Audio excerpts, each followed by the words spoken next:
All right, y'all. Welcome to the show. Back to it. I'm Scott Horton.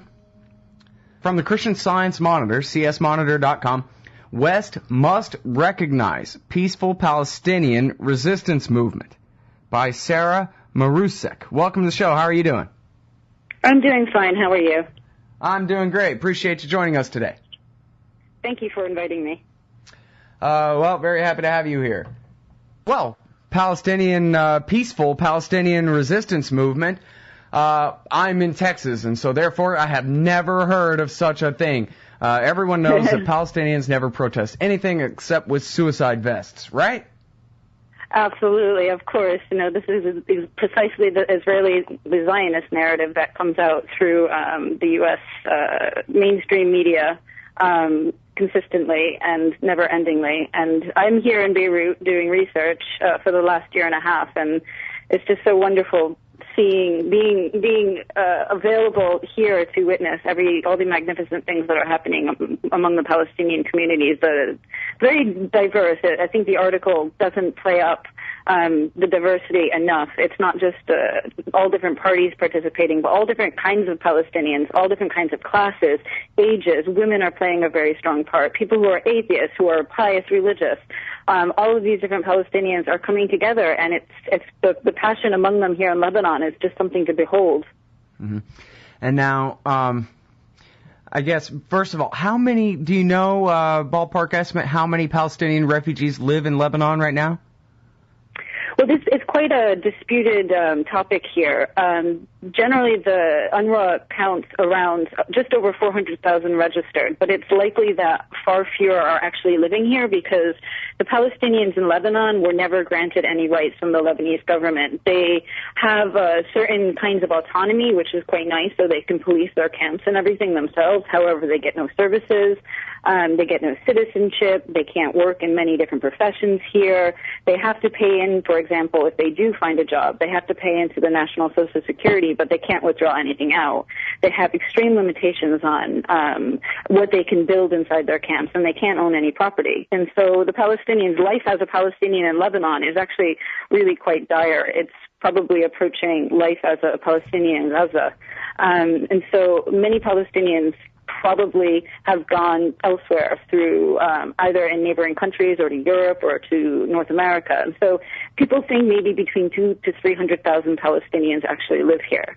And so this is why it was so astonishing to see at least 50, if not perhaps 70,000 Palestinians coming out on Nakba Day in 2011 to protest for their rights, for their desire to go home. And it was just amazing to see that many people come together. And, you know, they were actually seeing their land, many of them, for the first time because they were young and they can't travel freely in Lebanon. So they were seeing Palestine for the first time. And the atmosphere was absolutely magnetic, and it was just amazing to see so many people peacefully as well, committed to achieving their dream of going home, you know, something that their parents and their grandparents haven't been able to do. They're determined to get home now. Mm-hmm.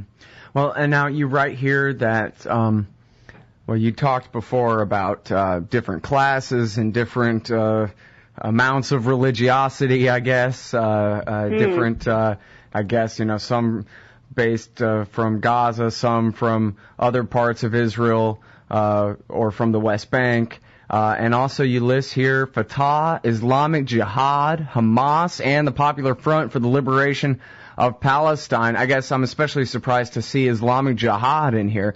This is, you know, the terrorists, right? Zawahiri, Ayman al-Zawahiri, number one now, I guess, in Al-Qaeda. That's his former group, Islamic Jihad, right? Now, Hamas, we know, yeah, they've done some suicide bombings, especially, I guess, during the second Intifada, but now they're the democratically elected government of the Gaza Strip. So we could see why they would be more conservative in their activities kind of, you know, immediately from there. But I'm pleasantly surprised, I guess, to see Islamic Jihad and these other groups listed in here, people who I think most would expect to be at the forefront of violent resistance against the Israelis. And they're, holding big Gandhi-like rallies or what? What is this? Well, actually, there are a number of international activists brought pictures of Gandhi to the Global March to Jerusalem that was held on 30th of March, and they carried them actually all the way across Asia because they were coming from India. So there is a Gandhian spirit. Of course, a lot of the marches also are reflective of the Palestinian circumstances, the life a Palestinian lives, and all of the restrictions and the oppression and the violence that they have to live under occupation. And so, sometimes they may call for the downfall of Israel during their peaceful protests. So their language can be quite angry, but they're never carrying any arms, and they're always coming together with the intention of being nonviolent. It's articulated in the meetings that I attended for the Global March to Jerusalem over many, many months in the Palestinian camps here in Lebanon. It was articulated every single meeting. This is peaceful, this is nonviolent. And of course, this is not something that everybody universally wanted to agree to initially because they're angry and they've had armed resistance. And like you said, they support these parties. But it's also important to point out that the parties themselves may espouse a certain violent armed struggle against Israel, but they're also, the constituencies aren't necessarily violent. They may support the use of violence, but they themselves are personally not violent in the same way that, the United States has citizens who support the army going into other countries and attacking other countries. It doesn't mean that they're violent people, but they support the use of the army to achieve political goals. Mm-hmm. And so I think you find here, for example, in Lebanon, this is where my experience is primary, is that you have a lot of people who are they're committed to nonviolence in many ways, but yet they support Hamas, and yet they support Islamic Jihad. And I think another thing that we have to remember is that the Arab uprisings have really regenerated, I think, the Palestinian spirit, and so it was so amazing for them to see, Mubarak fall from masses of people coming into the streets and not using, weapons to achieve their goals, but to use people power. And so I think that this notion of the Arab street has really inspired people throughout the Middle East, and as well as the Palestinians. And it's a shame that because Palestinians have so many restrictions, particularly the refugees, and as well as those Palestinians living in Palestine and in occupied Palestine, because they can't move around freely, and it's really hard for them to get together because, the powers that be, whether it's the Israeli government or sadly the Lebanese government or the Jordanian government, they try their best to prevent these massive accumulation of people coming together to protest for their rights. And so it's a shame that people aren't putting the pieces of the puzzle together and connecting all of these movements and they're happening on a daily or weekly basis. And so the media is just not paying attention to this, and people just don't know about it. And it's really frustrating to be here on the ground and to see so much democratic and amazing mobilization. And like I said, with the youth, and they're so fired up and they're just so committed. I really think that this is a changing point in the entire conflict, and it's about time that maybe some of the power went to the refugees because they've been left out of the political negotiations between the PLO and between Israel. PLO is not very well representative of the Palestinian refugee population. Some people support the PLO, of course, but since Oslo, many others don't. And so it's nice to have a situation where Palestinians themselves are taking their future in their own hands, and they're going out into the streets and saying, this is my voice and you have to hear it. Mm-hmm. All right, we're talking with Sarah Marusek. She is in Beirut, Lebanon, and she's a member of the International Central Committee of the Global March to Jerusalem, and is a student there. We will be back after this break. I want to talk more about what you mentioned about the media blackout and the all-importance of it on this issue when we get back. Her piece in the Christian Science Monitor's West must recognize peaceful Palestinian resistance movement. All right, y'all, welcome back to the show. It's Antiwar Radio. I'm Scott Horton, and I'm talking with Sarah Marusek, a member of the International Central Committee of the Global March to Jerusalem. She's got this piece in the Christian Science Monitor called West Must Recognize Peaceful Palestinian Resistance Movement. And now, Sarah, if I had to guess, I would bet you that this very moment, someone somewhere in North America is saying, oh yeah? Well, how come all they ever do is suicide bombings and terrorism and throwing rocks at little girls? And how come there's just no peaceful resistance in Palestine if they're the victims? Because as far as they know, there has never, ever been a peaceful protest in Palestine. Because it's just never, I mean, even in the Christian Science Monitor, this is a miracle, and they're one of the best newspapers around as far as fairness goes on coverage of issues like this. But as far as TV goes, I mean, I'm just guessing, but I'm pretty sure I'm right that ABC, CBS, NBC, Fox, whatever, have never, ever, ever done a single story about peaceful protests in the occupied West Bank or Gaza Strip or Palestinian refugees in Lebanon or any kind of real peaceful resistance movement there at all. Too right. And even when they do cover something that should be represented as something that's nonviolent and peaceful, it's always conflict erupts between soldiers that fire at unarmed protesters, and then, of course, the protesters pick up stones on the street and throw back, and that's the eruption of violence and not one side attacking the other. Right. I mean, even a young lady, an American citizen, was shot right in the face with a tear gas canister a couple of years ago, and that wasn't even newsworthy. Oh, of course, I know. But interestingly, I knocked think her eyeball right out of her head, I think. The Occupy movement and all the protests that are happening, whether it's for NATO or Occupy in America, as well as the protests that are happening in Canada, do make a lot of news in this region, and people pay attention. And I think that it is inspiring people not only in the Middle East, but I know from Asia as well, and of course Europe. So I think that even if we're not speaking to our own people, well, at least our voices are being heard by others around the globe. Yeah. Well, and at some point it's got to break through, you know. I would hope. I guess I would also hope that the Palestinian people don't give up, because that is what it's going to take, is the American people reaching some kind of supermajority opinion, first of all, about who's occupying who exactly and what ought to be done about it. It's going to take a real change in the consensus in America about what's going on over there and what's justice, in order to get the American government to force the Israeli government to change. Indeed, yeah, and I think that, you know, it's happening slowly in the United States, and I think the two of the best things that we see are the subtle changes among the Jewish American community, especially the younger generation.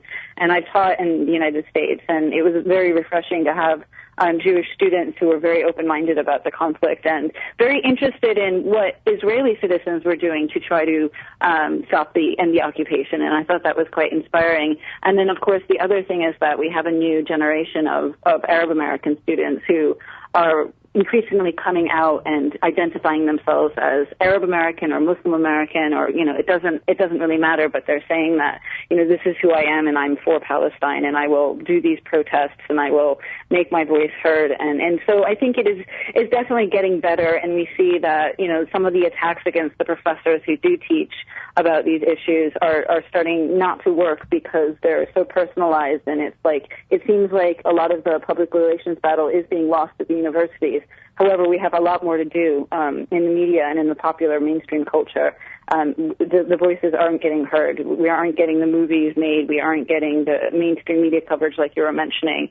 But I have to say that the Palestinians that I know in Lebanon and in Jordan and other parts, they're so like I said, they're inspired to achieve their goals and their dreams, and they're not going to accept anything except a homeland, a place where they could call home and, you know, live with whoever wants to live there, but they have to have the right to be there themselves.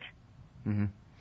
Are there any particular characters in this movement that you've met, that you've come to know and would like to tell us about?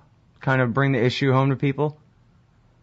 Well, I can talk a lot about the people I work with here in Lebanon just because I know them quite deeply. And for example, one of the women who was very key in organizing the Global March to Jerusalem, a lot of the people I work with aren't members of particular parties, although they may support, here in Lebanon, they may support the resistance against Israel. So in that sense, they would be with the Hezbollah coalition that's currently in charge of the government here in Lebanon.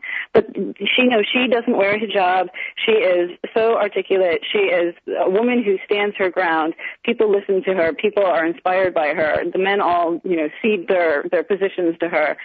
She ran the online Facebook campaign for the Global March to Jerusalem, and it was just tirelessly up until 4 o'clock every morning. Even though here in Lebanon we don't have electricity 24 hours a day, and unfortunately for those people outside of Beirut, they often don't have it for 12 hours a day. And so yet she would find the time to be online somehow, somewhere, on her computer, posting Facebook and connecting and building, a community of, I believe, 12,000 people who were supporting the event, and giving them information about what was happening. And then after the protest, showing them pictures from Korea, from Brazil, from Jordan, from Gaza, from Paris, from everywhere.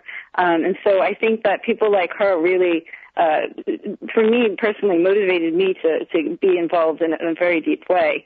And I think that she's the future of Palestine, and her children are also, they attended every meeting as well because she can't afford health care. So she has a teenage daughter who would be doing her homework at the meetings, and then a 4-year-old daughter who would come around offering us all nuts for cookies, so that we weren't going hungry, and she wanted to share with all the participants, the adult participants. And so I think that these are the people who are the future of Palestine for me, and it's very refreshing to see women play a role, although I have to admit the women still need to play a larger role. We see this everywhere, I think, in the world, but particularly, in the struggle for Palestine. I think that women's voices have to be stronger, and they were initially, but somehow, somewhere in the parties, these voices have been left out. And so this is why I think that these movements that bring together not only people from the parties, but people from the grassroots, people from civil society, that is a way to actually create some sort of democratic constituency that will be able to represent the Palestinian people and hopefully, change the tide and reverse the power imbalances and hopefully put it on an equal footing so that there can be a real solution to this crisis. Right.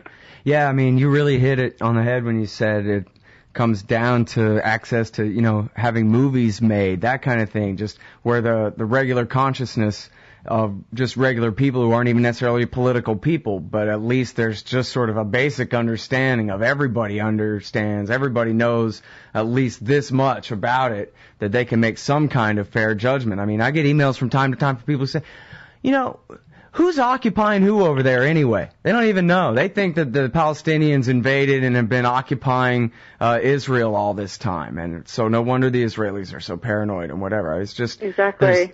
It really is. You talk about a character like this woman. She needs an English language TV reality show, even if just on YouTube or something. You know what I mean? Absolutely. This is how you change people's minds, is you show them, hey, look, this is what it's like to be a Palestinian on a daily basis, Yes, and how hard she works tirelessly. Right. And her beautiful family and her community that supports her. Yep. All right, thanks so much for your time. Really appreciate it. Sarah Marusek, everybody, Christian Science Monitor.